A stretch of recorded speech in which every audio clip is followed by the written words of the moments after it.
आणि एक धक्कादायक बातमी जालन्यातनं येतेय। महापालिकेच्या आयुक्तांनाच लाच घेताना रंगेहात पकडण्यात आले आणि विशेष म्हणजे दालनातच ही लाच घेत असल्याचं आढळलंय।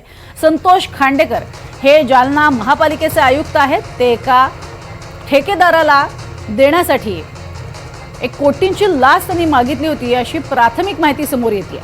या लाचेचा पहिला हप्ता म्हणून 10 लाख रुपये देण्याचं निश्चित झालेलं होतं आणि महानगरपालिकेच्या आयुक्तांनाच एसीबीच्या पथकानं ताब्यात घेतलंय। त्यामुळे शहरामध्ये चांगलीच खळबळ माजली आहे। संतोष खांडेकरांच्या निवासस्थानाची सुद्धा झडती घेतली जाते।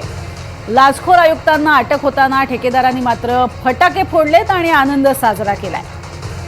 अशा स्वरूपाची घटना ही वसई विरारमध्ये घडलेली होती आणि त्यानंतर आता जालन्यामध्ये सुद्धा अशा स्वरूपाची घटना घडतीये।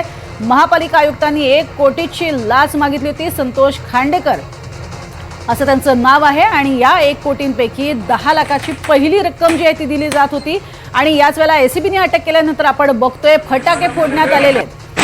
किती मोठ्या प्रमाणात या आयुक्तांनी या भागामध्ये खंडणी आणि लाच मागण्याचा प्रकार सुरू ठेवलेला होता। त्याचं हे उत्तम उदाहरण म्हणावं लागेल। जेडेयोगे वारंवार अशा पद्धतीनं लाच मागितल्यामुळे इथे स्थानिक व्यापारी आणि स्थानिक लोक जे आहेत हे वैतागले होते आणि त्यामुळेच अटकेनंतर म्हणजे महापालिका आयुक्ताच्या अटकेनंतर एसीबीच्या जाळ्यात पकडल्यानंतर अशा पद्धतीने त्यांनी फटाके फोडले।